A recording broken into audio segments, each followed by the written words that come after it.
pessoal, bom dia, boa tarde, boa noite, tudo bem com vocês? Eu sou Alberto aqui, que fundou aqui o projeto Tech Social, eu coordeno esse projeto hoje, né? Eu sou professor aposentado da UERN, né? E eu sou Michele, professora da UERN, do curso de turismo, e sou co-participante aqui do Cofundadora. Cofundadora, auxilio aqui Alberto no projeto da Tech Social. Então, hoje a gente veio conversar com vocês sobre uma coisa essencial para a gente da Tech Social, que é a nossa cultura Startup U, tá? E a gente vai desvendar para vocês o que é esse Startup U, começando de uma parte significativa que é falar sobre cultura, né? É de senso comum, né, que cultura, até o dicionário já explica muito bem, né, que é aquela conjunto de crenças, de costumes, né, de um grupo social, através da comunicação que ela pode ser repassada. Então, o que a gente percebe nesse século é que essa cultura, né, ela é muito mais do que um papel colocado nas organizações, né? Ou seja, não é só a cultura de uma empresa ou a cultura que a gente carrega que transmite o que a gente quer, é a nossa história, né? Então, assim, nós temos que passar não só a nossa imagem, mas também como a gente pensa, quais são essas tradições que nós temos. Então, essa mudança de século esse ambiente que a gente está vivendo no século XXI, ele pede muito da gente, que a gente faça essa comunicação de forma mais assertiva do que realmente são nossas tradições, nossos costumes, qual é a nossa história, né? Porque, na verdade, a cultura ela define o nosso comportamento. E o que a gente vem percebendo nesse século XXI é que esse comportamento vem sendo apontado como ansiedade, depressão, a necessidade de ser ouvido, de ser visto, né? E esse comportamento é algo que precisa de adaptação. Por isso que a gente fala tanto que a gente está num século onde tudo é muito rápido, onde tudo é muito corrido. Com a pandemia isso ficou muito mais rápido, né? E, na verdade, no fim de tudo, o que importa mesmo é o nosso comportamento, né? Não adianta a gente investir numa boa imagem, não adianta a gente investir numa boa apresentação falando de empresa e de inovação, se o nosso comportamento, ou seja, a nossa cultura, nossas crenças, nossos hábitos, o que a gente vai repassar, né, através da comunicação para gerações futuras ou para a geração que está agora, é ela que vai ditar, né, qual é o exemplo que eu vou passar para as pessoas. Então, o comportamento não é à toa que é um dos pontos mais significativos aí na escala de trabalho, né?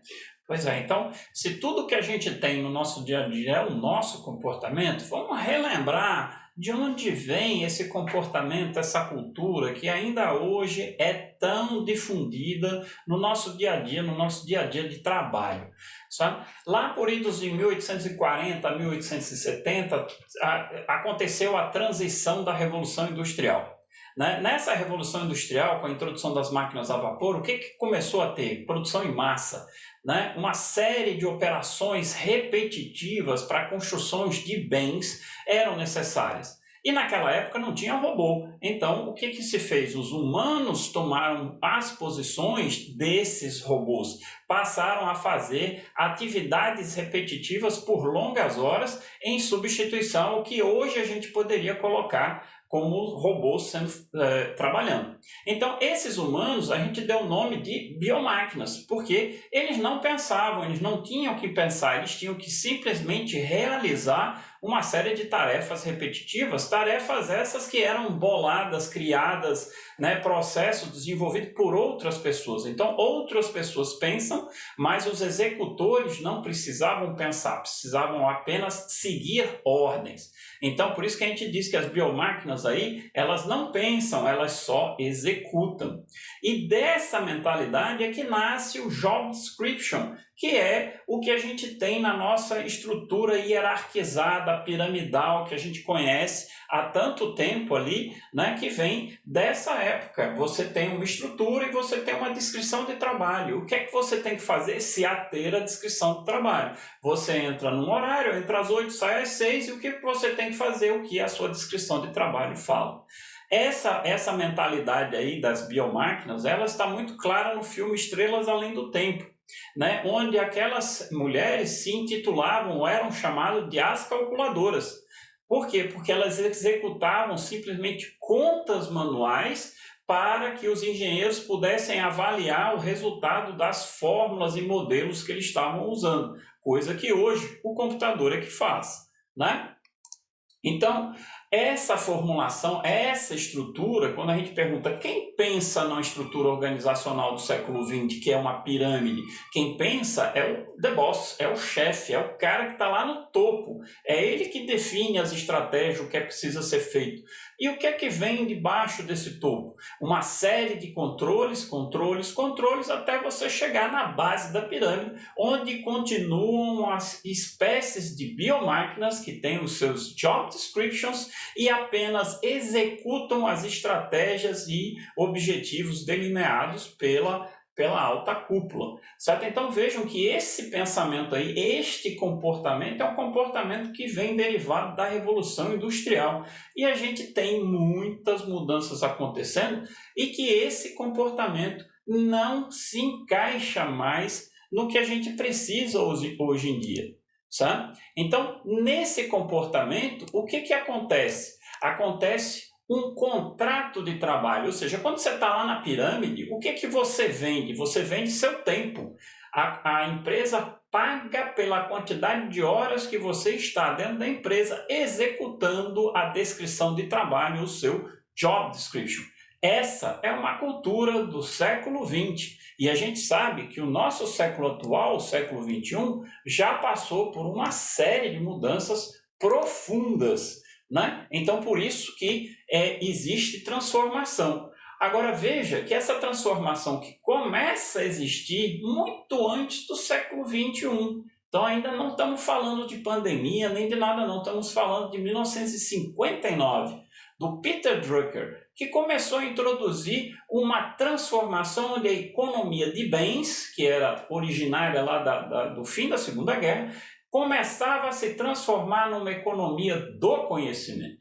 Nessa nova economia, você não tem mais um cara que produz bens, que executa tarefas, né? Mas um cara que tem que pensar para executar, criar conhecimento, né? Então, esse trabalhador do conhecimento pensa. Então, esse contrato de trabalho, de tempo por dinheiro, não é mais um contrato que vai atender a um cara que tem que pensar. Ele não está ali para executar um conjunto fixo de atividades. Ele está ali para pensar, para lidar e criar conhecimento.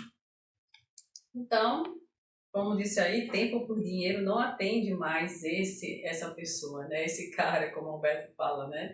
E começa-se uma nova transformação, né? Então, nesse storytelling aqui que a gente está levantando, né? A gente percebe várias fases de transformação. Essa é uma onde a gente deixa de ter o sentido contrato de trabalho e começa a pensar, em vez de contrato, uma relação de trabalho.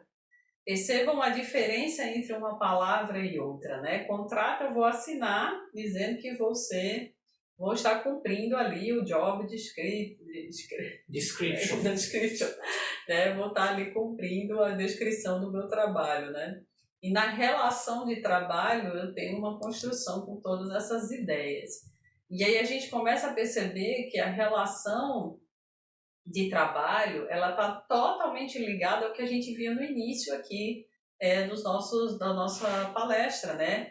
A gente começou a falar sobre cultura e que cultura tem tudo a ver com comportamento. Então, essa relação do trabalho, hoje, ela está intimamente ligada a esse novo comportamento, né? No século XXI. E esse novo comportamento, ele diz o quê, né, Michele? O que é? O que no século XXI está falando desse comportamento? Ele fala de conexão, ele fala de pessoas, né? Eu disse mais na frente que a questão do comportamento estava muito ligado às habilidades, né, que o século XXI pede, né, requer de nós, enquanto pessoa, enquanto profissionais, né? Então, esse novo comportamento, ele fala disso, de conexão emocional, de valorização, de confiança nessa relação que a gente acabou de falar, de relação do trabalho, essa atenção, pertencimento, que é a história de vou vestir a camisa da empresa, né? Será que eu pertenço mesmo aos ideais da empresa? Será que essa cultura que me foi colocada num quadrinho, na parede, né, é a cultura que eu carrego? Então, assim, essa conexão, né, entre uma cultura organizacional e a cultura que eu tenho, diz respeito a esse novo comportamento. Então, envolve todas essas palavrinhas mágicas aí, sentimento e amor, né? Pasmem, mais amor, né? É a palavra mais comentada nos depoimentos de empregos das empresas, né? A lista das melhores para se trabalhar é aquelas empresas que falam de amor. Percebam que parece uma banalidade, mas não é. As pessoas estão realmente buscando relacionamento. E essa nova cultura, né? A gente fez uma definição inicial do que é cultura, tal qual o dicionário, né? E a gente percebe que essa nova cultura, ela faz com que a gente comece a pensar, né, que nossa cultura é a nossa marca. Eu disse mais na frente, repito agora, né, não basta a gente ter uma boa aparência, a gente fazer um investimento muito grande, de repente, na nossa empresa, no nosso negócio, na nossa imagem, se você, enquanto pessoa, enquanto tradições, emoções e comportamento, você não se vê como uma marca, né? Então, essa nova cultura, ela requer isso de você, né? Faça o que você fala. E essa cultura que está intimamente ligada com pessoas, porque a gente acabou de falar que é feito de pessoas, negócios é feito de pessoas, né? Coisas não criam cultura, pessoas criam cultura. E foi essa transformação que o Alberto acabou de mostrar, né? Só quem pensa é o chefe, é o boss, né? E a gente começa a perceber que nesse momento de transição, dessa cultura do século XX para o século XXI, mais do que nunca as pessoas têm um novo comportamento, né? E não só pessoas, mas empresas precisam acompanhar esse novo comportamento, que é a experiência do usuário, né? E é essa experiência do trabalho que vai estar ligada com aquela relação e aquele comportamento. Passa da experiência do X, né, e o CX, que é o que o Alberto vai falar, e a gente começa a pensar na experiência do empregado. Né? Então, assim, além da UX e da CX, né, da User Experience, do Consumer Experience, a gente também tem que começar a pensar em um Employee Experience, ou seja, uma experiência de empregado. Então, nova transformação. Só nessa apresentação já são 3 transformações que a gente está vendo aí. Então, é muita coisa. É coisa complicada, é coisa que dá trabalho, gente, mas tem que estar antenado a isso, porque senão não se inova, não se sobrevive nesse novo ambiente de negócios que é o século XXI.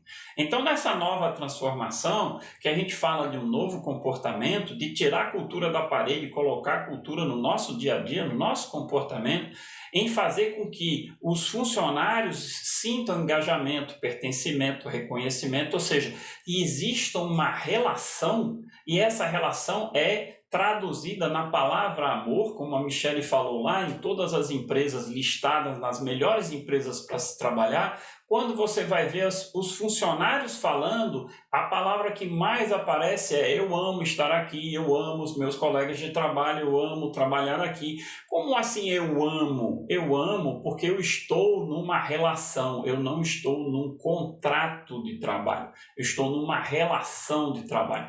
E criar essa relação exige todo este comportamento de manipular sentimentos, não é nem manipular, é lidar com sentimentos. né? Então, os trabalhadores passam a ser pessoas como eles sempre foram, com necessidades.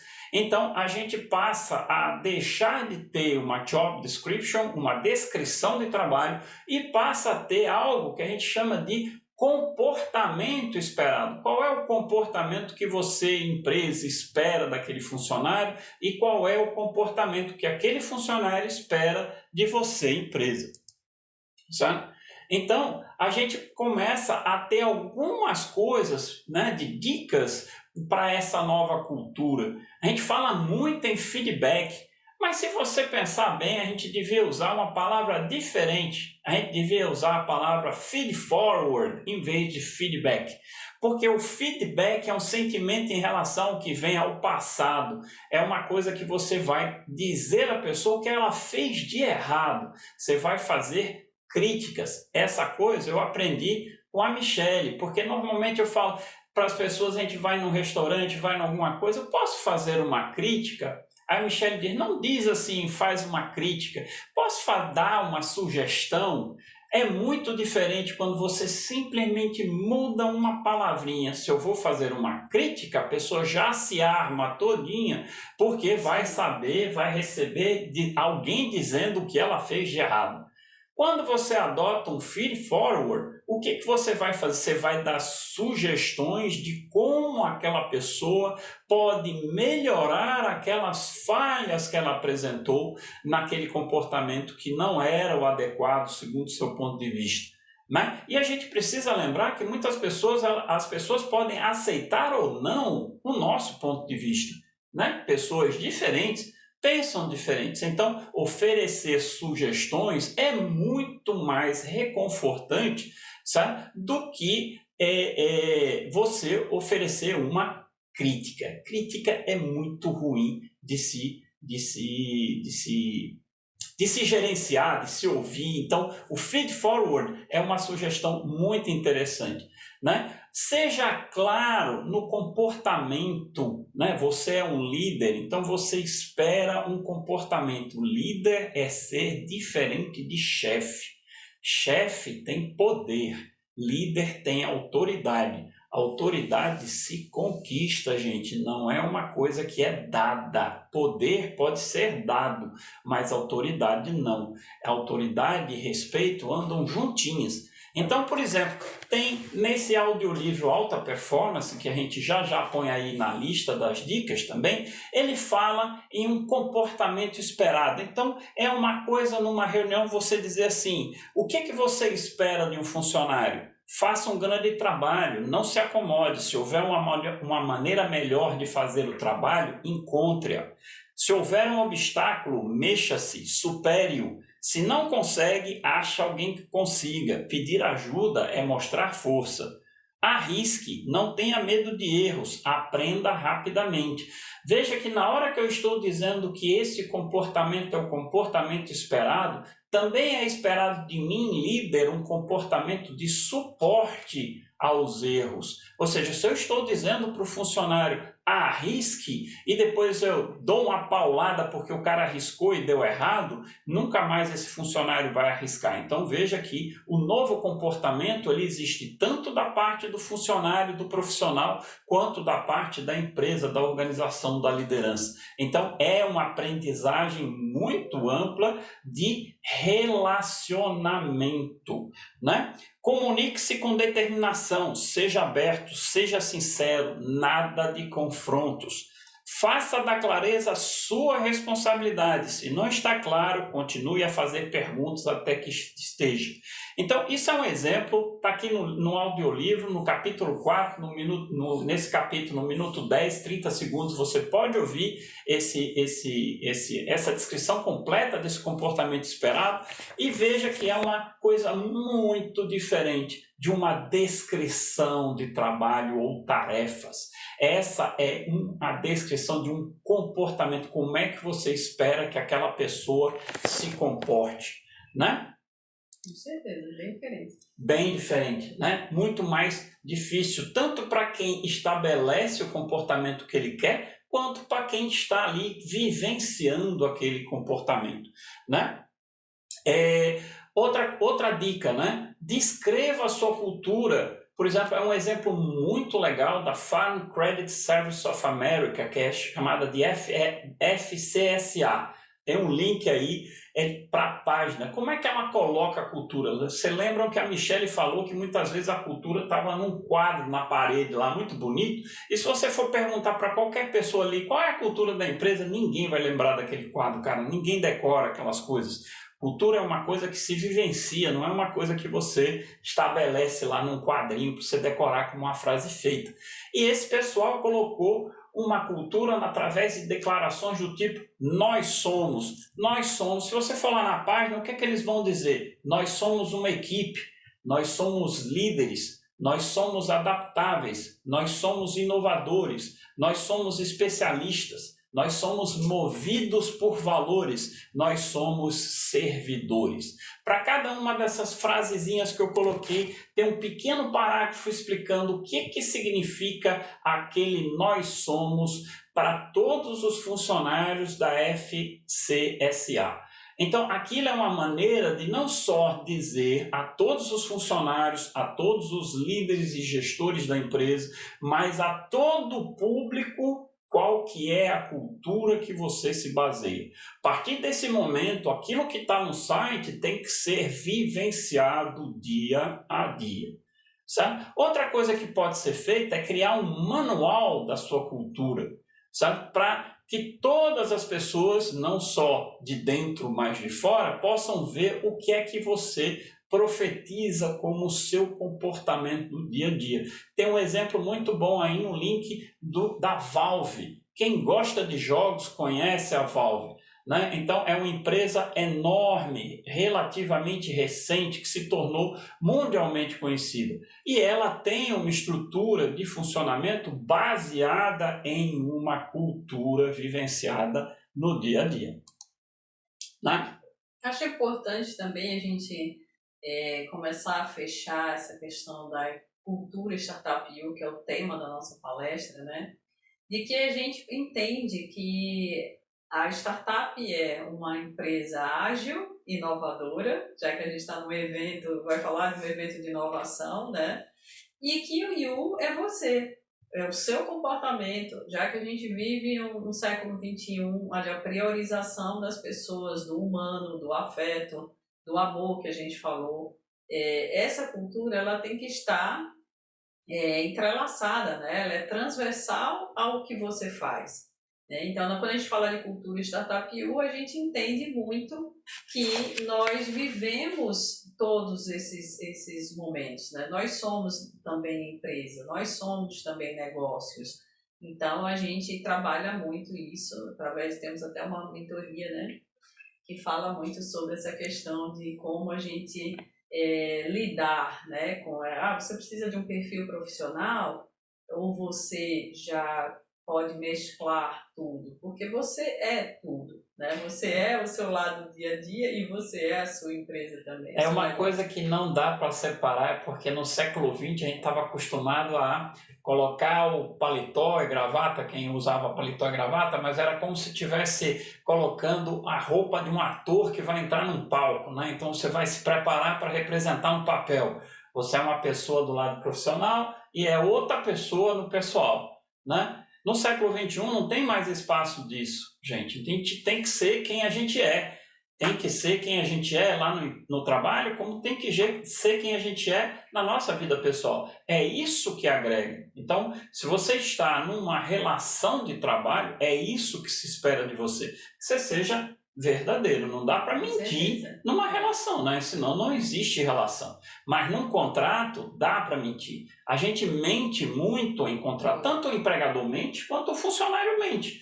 Né? Então a gente sabe do empregador que diz que vai dar aumento e não dá, como a gente sabe do empregado que fica ali enrolando, né? Que vai cumprir e não cumpre, né? Então assim, você finge que eu faço e você finge que aceita aquele negócio, né? Numa cultura de relacionamento, isso não dá para existir, tem que ser a verdade, né? Então é isso que a gente da Tech Social fala, para a gente cultura Startup U é essa fusão entre eu, pessoa, inovações, ferramentas ágeis e a nossa vida pessoal também. Tá? Então, os livros sugeridos aí, o Alberto fala melhor do que eu, ele lê muito. Aqui tem um conjunto de 6 livros que as informações que a gente pegou para fazer essa apresentação aí estão nesses 6 livros. Cada um dos livros aí. São 8. Desculpa, gente, são 8, né? Pois o meu óculos está com problema. Então, assim, são 8 livros e em cada imagem aí tem um link, né, que leva você aonde você pode achar esse livro. Os links são da Amazon, mas a gente não está fazendo propaganda da Amazon, tá certo? Nem do YouBook, que é a ferramenta de audiolivro que eu uso, tá certo? Mas é um link para você ver o livro e ver para você ter acesso a esse livro. Então, são 8 aí muito bons que reúnem um conjunto de pensamentos relativos a tudo isso que a gente falou aí do século XXI, né? Além disso aqui, tem outra coisa, tem 2 sites que eu sugiro fortemente que vocês vão lá dar uma olhada. Um é do Tio Brasil, né, que é relativo ao primeiro livro do slide passado, que é o do Frederic Laloux, renovando as organizações, e o outro é do Senko Style Institute, que é de um cara aqui do Brasil, que há 40 anos usa esse conceito do tio na empresa dele. É uma empresa de fundição para preparação de peças para navios, um negócio que você olha assim que você jamais acharia que daria certo esse tipo de coisa. É o Ricardo Sandler, que já escreveu Virando a Própria Mesa ou Você Tá Louco. É um cara que é um ponto fora da curva, que vale a pena ver o que esse instituto dele mostra. Então são 2 sites aí muito legais para você buscar informações a respeito das coisas que nós discutimos até aqui. E aí a gente fecha, né, agradecendo a vocês pela atenção e deixando para vocês os nossos contatos, nossa rede social. Segue a gente aí no Tech Social Século XXI no Instagram, tem também Twitter, né? Vamos colocar aí também. E tem o site, né, que é o principal âncora do negócio, que é o www.techsocial.online, e de lá você pode ir para todas as redes que a gente mantém aí, né? Tem o YouTube, tem as outras redes aí, e tem os e-mails, né? Qualquer contato, como os telefones, né? E o WhatsApp. Todos os 2 telefones são WhatsApp, né?